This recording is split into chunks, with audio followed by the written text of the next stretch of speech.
أعوذ بالله من الشيطان الرجيم بسم الله الرحمن الرحيم رب اشرح لي صدري ويسر لي أمري واحلل عقدة من লিসানি ইয়াফকাহু কওলি। আপুরা, আমরা এখনো সেই পার্সপেক্টিভে আছি যেখানে হচ্ছে আল্লাহ সুবহানাহু ওয়া তাআলা জিউসদেরকে অ্যাড্রেস করে কথা বলছেন এবং মানে এবং মানে গত পর্বে আমরা যে কয়েকটা আয়াত নিয়ে কথা বলেছি, আজকে আমরা সেখানে আবার একটু পিছন ফিরে আবার একটু রিপিট করব, বিকজ কয়েকটা জিনিস আমার একটু বলা দরকার। যে এই মানে ধরেন এখানে আমি আপনাদেরকে একটা চিন্তার খোরাক দিই যে আপনারা এই যে আসলে টু বি অনেস্ট এটা একটা ব্রেনের এক্সারসাইজ। এটা চট করে পাওয়া, চট করে বোঝার কথা না, কিন্তু আপনারা আল্লাহর কাছে সাহায্য চেয়ে জিনিসটাই করতে পারেন। যেখানে একটা জিনিস বুঝতে পারতেছেন কিনা আপনারা, যে বারবার আসলে কি মানে মানে টপিকটার একটা থিমটা আপনারা বুঝতে পারতেছেন কিনা। একটা তো আমরা বললাম যে হ্যাঁ, রাসূল সাল্লাল্লাহু আলাইহি সাল্লামকে ইহুদিরা তৎকালীন মদিনার ইহুদিরা অ্যাকসেপ্ট করতেছিল না, সো সেই জন্য মানে তাদেরকে অ্যাড্রেস করে কথা বলতেছেন। কিন্তু আমরা যদি ইন জেনারেল মানে ধরেন এমনি একটা প্যাসেজ অফ আ বুক হিসেবে জিনিসটাকে চিন্তা করি, তাহলে এখানে আরেকটা গ্রেটার থিম আছে। সেটা আপনারা ধরতে পারেন কিনা, যেটা আমি তাফসিরে যে আমি শুনছি তা না, বাট আমি মানে চিন্তা করতে করতে আমি মানে আমার মাথায় এটা আসলো। তো মানে আমি জাস্ট আপনাদেরকে হিন্টস দিচ্ছি যে আপনারা দেখবেন যে এখানে সামনের আয়াতগুলোতে আজকে যদি আমরা যাই তাহলে আরো ক্লিয়ার হবে।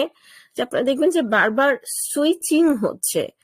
কখনো ইহুদিরা প্রফেটের সাথে কি করছে সেটা বলা হচ্ছে, কখনো রিভিলেশনের সাথে, কিতাবের সাথে কি করা হয়েছে সেটা বলা হচ্ছে, এবং আবার এবং কখনো ওরা পরকালে বিশ্বাসের সাথে কি করছে সেটা বলা হচ্ছে। এবং আজকে আমরা অ্যাজ উই মুভ ফরওয়ার্ড, যদি আমরা আজকে যেতে পারি 9900 এই পর্যন্ত, তখন আমরা দেখবো যাচ্ছে দেখেছে ওরা অ্যাঞ্জেলে বিশ্বাসের সাথে কি করেছে। ঠিক আছে, সো এই হিন্টস গুলো আমি আপনাদেরকে দিলাম। তো এখান থেকে আপনারা একটা থিম পান কিনা যে যেটা আপনারা একটু করতে পারেন, এটা আপনার মানে এই প্যাসেজটা একটা থিম আপনারা আইডেন্টিফাই করতে পারেন কিনা, তাহলে আপনারা একটু কমেন্টে আমাকে বলবেন ইনশাআল্লাহ। আচ্ছা, সো এখন এখানে যেটা তাহলে আমরা যেটা বলছি যে ওদের রিয়াকশনটা কি ছিল। ওদের রিয়াকশনটা ছিল হচ্ছে যে কলু কুলুবুনা গুলফ, মানে এই যে এত কিছু তোমরা বলতেছো, so that to make us understand যে মেক আস আন্ডারস্ট্যান্ড যে দিস ইজ দ্য ট্রুথ, এটা আল্লাহর পক্ষ থেকে আসছে। ঠিক আছে, সো তোমরা এখন ঈমান আনো। তখন তখন ওরা বলছে যে আমাদের হার্টটা হচ্ছে আমাদের হার্টটা হচ্ছে একদম প্রোটেক্টেড। ঠিক আছে, গলফ এই যে ঠিক আছে এরকম। তো তারপরে আল্লাহ সুবহানাহু ওয়া তাআলা আবার মানে যেটা আমরা বলছি যে বারবার যখন আমরা একটা কথা বলি সেটার একটা ডিউ টু ইটস ইম্পর্টেন্স। ঠিক আছে, সো এখানে একটা জিনিস আপনারা বারবার দেখবেন যে একটা পয়েন্ট হাইলাইট করা হচ্ছে, which is also another theme of this passage. সেটা হচ্ছে যে ওরা যা করতেছিল ওরা এটা বুঝে শুনে করতেছিল। মানে এইটা কিন্তু হচ্ছে যে মানে জিউসদের এবং খ্রিস্টানদের সাথে পার্থক্য। কারণ আপনারা জানেন যে গায়রুল মাগদুবি আলাইহিম ওয়ালাদ-দাল্লিন। ঠিক আছে, সূরা ফাতিহাতে যে আমরা যে ট্রেটের কথা, দুইটা ট্রেট থেকে আমরা যাই, তো এখানে রাসূল আমার একদম শিকড় সন্ধানে বইটার একদম শুরুতে আছে যে আপনার মাগদুবি গদব থেকে আমরা বলি না আল্লাহর গজব নাজিল হয়েছে, গদব দ্য সেম রুট ওয়ার্ড। গদব, মাগদুবি, গদব হচ্ছে আল্লাহ's অ্যাঙ্গার। সো আপনারা যদি তেলাওয়াত করেন সূরা বাকারা তাহলে আপনারা দেখবেন যে এই কথাটা এখানে অনেকবার আসছে। গদাবাম মিনাল্লাহ, এটা ওই ইর সাথে আসছে যখন ওরা মান্না সালোয়া নিয়ে কথাটা বলছিল, মনে হয় 61 নাম্বার ভার্সে আসছে। তারপরে আবার এখানে কোথাও যে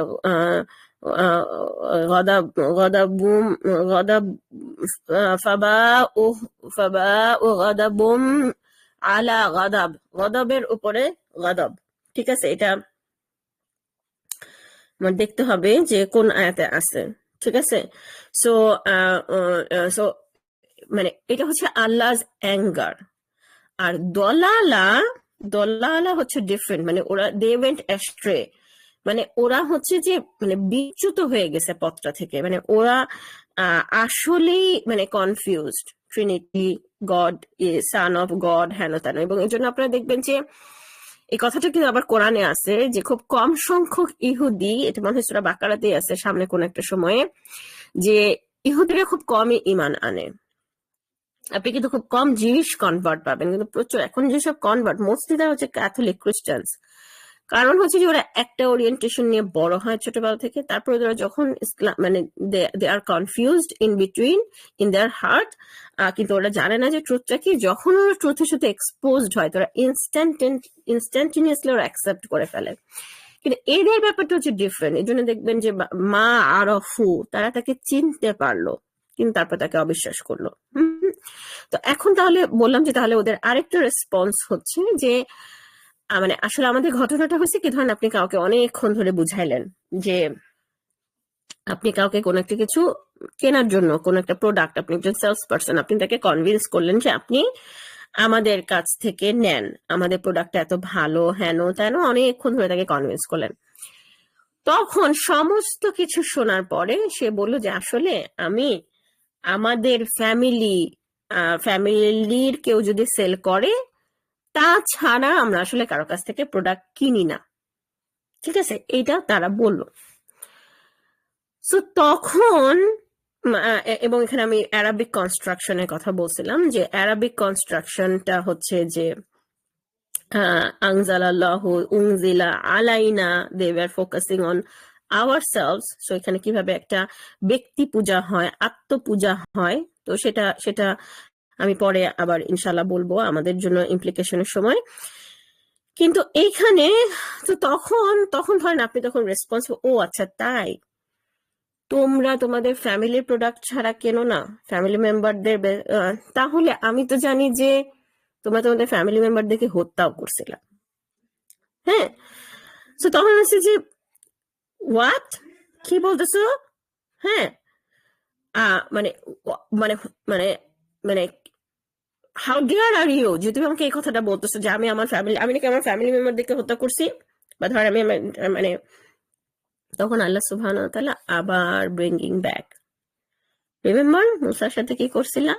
মুসা তো definitely he was part of you, right, মানে তোমাদের ফ্যামিলি মেম্বার। সো তখন তোমরা বাছুর পূজা করছিলাম। আচ্ছা ঠিক আছে, আচ্ছা ঠিক আছে, ওকে। এর পরের একটা যেটা আমি বলি নাই সেটা হচ্ছে যে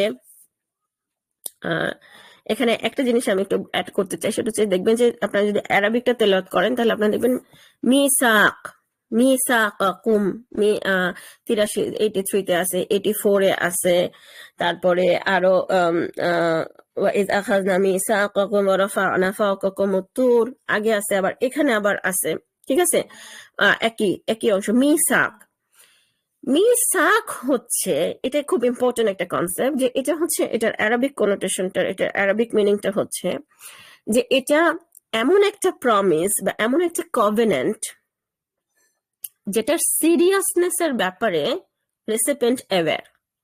যেমন আমি আপনাদেরকে একটা এক্সাম্পল দিই, সেটা হচ্ছে যে সেদিন আমার মেয়ে জিদ ধরছে যে সে ফোনে কিছুক্ষণ গেম খেলবে, আমার বড় মেয়ে। আমি তো ট্রাই করি যেগুলো অ্যালাউ না করতে, যে কারণ গেম খেললেও মানে আমি ডিসকাস করার চেষ্টা করি যে কোন গেম খেলবে খেলবে না এরকম। তো এখন সে বলতেছে যে মা আমাকে তুমি আজকে 20 মিনিটস গেম খেলতে দিবা। তাহলে আমি বলছি যে তাহলে কি হবে, কারণ এটাতে গেম খেলে তুমি খুব মানে হাইপার হয়ে যাও, এগুলা এগুলা। তো তার সাথে আমার কনভারসেশন চলতেছে, সে আমাকে বলতেছে আজকে যদি তুমি ওকে 20 মিনিটস গেম খেলতে দাও, তাহলে in this whole life forever আমি আর কখনো গেম খেলতে যাবো না, ঠিক আছে। এখন এবং এই কথাটা সে কয়েকবারই বলতেছে। আমি বলছি আচ্ছা এখন না, ইফতারের পরে, আচ্ছা ইফতার পরে তারাবির আগে, আচ্ছা তারাবি থেকে এসে, so I am keep delaying it. এখন ও বলছে যে রিমেম্বার, যে আমি আর কখনো, আমি বলছি যে মা তুমি কি এটা বুঝে বলতেছো? তখন ওর বাবা বলছে আচ্ছা এতবার চাচ্ছে দাও না কেন। আমি বলছি যে ওকে এটা বুঝে বলতেছে? বলে হ্যাঁ আমি বুঝে বলতেছি। আর ও যে 100 বারও যদি ও বলে যে ও বুঝে বলতেছে যে she will not want to play game forever in her life, সে আসলে জিনিসটা বুঝে বলতেছে না, রাইট? দ্যাটস নট মিসাক। মিসাক মানে মিসাকাকুম, মানে এটা আমি এই জন্য এক্সাম্পল দিলাম যে এজ অ্যান অপোজিট মিনিং, যে আমরা বুঝতেছি না the importance of what they are saying. হ্যাঁ, যেমন আপনি এটা যদি আমাদের ডেইলি লাইফের ক্ষেত্রে বলি, যে প্রচুর আপনি দেখবেন যে ডিভোর্সের কথা বলা হয়, যে তাহলে ঠিক আছে চলে যা, দিলাম তোকে তালাক। These people have no idea about the importance of the word they are uttering. ঠিক আছে, ইসলামে কেন এইভাবে মৌখিকভাবে বললে তালাক হয়ে যায়? কারণ হচ্ছে যে আল্লাহ সুবহানাহু ওয়া তাআলা wants us to be aware of the implication of these words, যে এটা এমন একটা সিরিয়াস ম্যাটার যে এটা কোনো খেলার ছলে বলার শব্দ হবে না। ধরেন যদি এমন হইতো যে আল্লাহ মাফ করুক, আমি যদি বলতাম আমার বাচ্চাকে যে তুই মরে যা, তখন সে আসলেই মরে যেত, তখন কিন্তু আমি বলতাম না, রাইট? সেরকম ডিভোর্সের ব্যাপারটা আল্লাহ সুবহানাহু ওয়া তাআলা ওয়ান্টস আস টু আন্ডারস্ট্যান্ড যে হ্যাঁ, তালাকের কথা বললে তালাক হয়ে যায়, সো দ্যাট উই নেভার আটার ইট whimsically। তো এই মিসাক, এই কনসেপ্টটা আমাদের পরিচিত হওয়াটা দরকার, যে কিন্তু this was not the case of বনি Israil. They were very much aware of the importance of the covenant, of the seriousness of the covenant. So ওরা এটা বুঝে শুনে তারপরে ওরা এখান থেকে সরে গেছে। সো বারবার কিন্তু আল্লাহ সুবহানাহু ওয়া তাআলা ইজ হাইলাইটিং যে ওরা যা কিছু করছে ওরা বুঝে শুনে করছে, এবং আমরা সামনে দেখবো যে এটার ইমপ্লিকেশনটা কি হয়েছে, এটার ইমপ্লিকেশনটা কি ছিল ওদের সাইকিতে, ওরা যে বুঝে শুনে করতো। সো এখন তখন ওরা কি বললো, ওরা বুঝে শুনে ওরা বললো আমরা শুনলাম, তারপর অমান্য করলাম, আসোয়াই না। এখন এটার রেজাল্টটা কি হইলো? দেখেন, যে আল্লাহ সুবহানাহু ওয়া তাআলা বললেন যে উশরিবু ফি কুলুবিহিমুল ইজলা বিকুফরিহিম। ঠিক আছে, উশরিবু হচ্ছে একটা প্যাসিভ ভয়েস, ঠিক আছে, নট ইয়াশরিবু। শরাব যে আমরা বলি, একই, পান করানো হয়েছিল, একই রুট ওয়ার্ড। উশরিবু মানে যখন আল্লাহ সুবহানাহু ওয়া তাআলা is very disgusted about something, তখন আল্লাহ সুবহানাহু ওয়া তাআলা এটা সরাসরি নিজের উপর অ্যাট্রিবিউট করেন না, সামথিং নেগেটিভ, তখন এটাকে প্যাসিভ আকারে উপস্থাপন করা হয়। এবং ইটস নট যে আল্লাহ উশরিবু, কেন এখানে প্যাসিভ ভয়েস? ইটস নট যে আল্লাহ সুবহানাহু ওয়া তাআলা তাদের ভেতরে বাছুর পূজা ঢুকাইছিলেন, it was a response of their action. এই কনসেপ্টটা আমাদের বোঝাটা খুব জরুরি, এবং এটা আমরা সূরা সফ যদি আপনারা দেখেন, সূরা সফে আপনারা দেখবেন যে সেখানেও 4 বা 5 নাম্বার আয়াতে মুসা আলাইহিস সালামের কথা বলা আছে, যে ওরা যখন বক্রতা করলো, তখন আল্লাহ সুবহানাহু ওয়া তাআলা তাদের হৃদয়কে বক্র করে দিলেন অ্যাজ আ রেসপন্স। ঠিক আছে, এটা কিন্তু আমাদের ইসলামিক একটা ফান্ডামেন্টাল বিলিফ কাইন্ড অফ, যে কারণ এগেইন আমি বলছি না যে আমরা কোরআনকে অ্যাজ আ বুক হিসেবে আমরা ট্রিট করি না, আমরা ডিকনটেক্সচুয়ালাইজেশন করি, আমরা একটা জায়গা থেকে তুলে ফেলি। তো আপনি এটা খুব কমন আপনারা কোশ্চেন পাবেন মানুষের মধ্যে, যে বলা হয় যে কোরআনের ওই আয়াতগুলাকে ইউজ করা হয় যে আল্লাহ যাকে ইচ্ছা তাকে হেদায়েত দান করেন, আল্লাহ যাকে হেদায়েত দান করেন তাকে পথভ্রষ্ট করার কেউ নেই। এটা সূরা কাহফে আছে, যদি আপনারা রেগুলার পড়েন তাহলে আপনারা সূরা কাহফে এটা জানার কথা, যে আল্লাহ যাকে পথভ্রষ্ট করেন তাকে করার কেউ নাই, তাকে হেদায়েত দেওয়ার কেউ নাই, আর আল্লাহ যাকে হেদায়েত দেন তাকে পথভ্রষ্ট করার কেউ নাই। এবং this is a recurring verse in the কোরআনে অনেক জায়গায় আছে। তো তখন মানুষ জিজ্ঞেস করে যে তাহলে এটা তো আল্লাহ সুবহানাহু ওয়া তাআলা, মানে এটা তাহলে আল্লাহ সুবহানাহু ওয়া তাআলার ইচ্ছা, তাহলে এখানে আমার কি করার আছে? তো এই জন্য আমাদেরকে তখন আদার পার্টস অফ দ্য কোরআন দেখতে হবে। যেমন একটা হচ্ছে যে সূরা আনকাবুত, দ্যাট ইজ 29 নাম্বার সূরা, সেটা লাস্ট আয়াতটা আপনারা দেখবেন। সূরা আনকাবুতের লাস্ট আয়াতটা হচ্ছে যে যার মানে those who strives for guide, Allah guides whom who strives to be guided। এখন পর্যন্ত আপনারা যত আপনারা রিভার্টার স্টোরি শুনবেন, যত মানুষের কাহিনী শুনবেন, আপনারা প্রত্যেককে দেখবেন they had a craving for truth, they wanted to know the truth, এবং তাদের দিক থেকে কোনো না কোনো অ্যাকশন ছিল, তাদের দিক থেকে কোনো না কোনো এফোর্ট ছিল। সো এখন ধরেন আমি আপনাদেরকে বললাম যে আপনারা রোজার মাসে দোয়া করবেন যে আল্লাহ আমি যেন কোরআনের অর্থ না বুঝে মারা না যাই।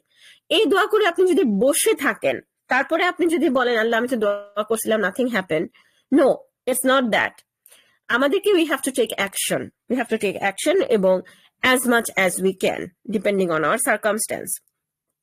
তো তাহলে এখানে যেটা আমি বলতেছি যে তাহলে যখন বলা হইতেছে যে আল্লাহ যাকে পথভ্রষ্ট করেন তাদেরকে কেউ হেদায়েত দিতে পারে না, দিস ইজ আ রেসপন্স। এটা কোনোদিনও এই আয়াতগুলো কোনো এক্সকিউজ না যে আল্লাহ তো আমাকে হেদায়েত দেন নাই, তাহলে আমি এই জন্য আমি বিন্দাস আমি পাপ কাজ করে যাচ্ছি, নো, ইটস নেভার। এবং আরেকটা হচ্ছে যে মাইয়াশা, আল্লাহ যাকে ইচ্ছা তাকে, এই যে এখানে এই যে কি বলে, এই যে আল্লাহ তার মাইয়াশা যাকে ইচ্ছা তাকে ফাদল অবতীর্ণ করেন, এখানে নবুয়ত মিন ইবাদি, তার আব্দের মধ্যে যাকে ইচ্ছা তাকে। এই জিনিসগুলা এই আল্লাহ সুবহান, আমাদেরকে একটা জিনিস মাথায় রাখতে হবে যে আল্লাহ সুবহানাহু ওয়া তাআলার ইচ্ছা is not random, it is always guided by his হিকমা। ঠিক আছে? সো তাহলে এখন আমাদেরকে এখানে যে জায়গাটা সবচেয়ে ভয়ের, এটা বলে আমি শেষ করব আজকের পর্ব, সেটা হচ্ছে যে তাহলে আসলে মানে আমাদের উপরে আল্লাহর সবচেয়ে বড় গজব বা আল্লাহর সবচেয়ে বড় শাস্তি আসলে কি? শাস্তি হচ্ছে যে ক্রমাগত পাপ করে যাওয়ার সক্ষমতা, which shows মানে, এবং not feeling guilt about it, ঠিক আছে? তো এখন তাহলে এই লাস্টের এই সার্কাস্টিক টোনটা আমি জানি না আপনারা অর্থ পড়ে বোঝা যায় কিনা, কিন্তু এখানে একটা জিনিস দেখেন যে ওরা কি বলছে, আমরা ঈমান আনি শুধু আমাদের কাছে যেটা নাজিল হয়েছে সেটা। সো ও আচ্ছা, রাইট, তোমাদের কাছে ঈমান আসলে নাজিল হও, আচ্ছা, তাহলে তোমরা মুসার সাথে কি করছিলা? আর তারপরে অনেক লম্বা হয়ে যাচ্ছে, আমি নেক্সট পর্বে এটা কন্টিনিউ করবো ইনশাল্লাহ। জাযাকুমুল্লাহু খায়রান। শোনার জন্য সালামু আলাইকুম রহমতুল্লাহি বারাকাতুহু।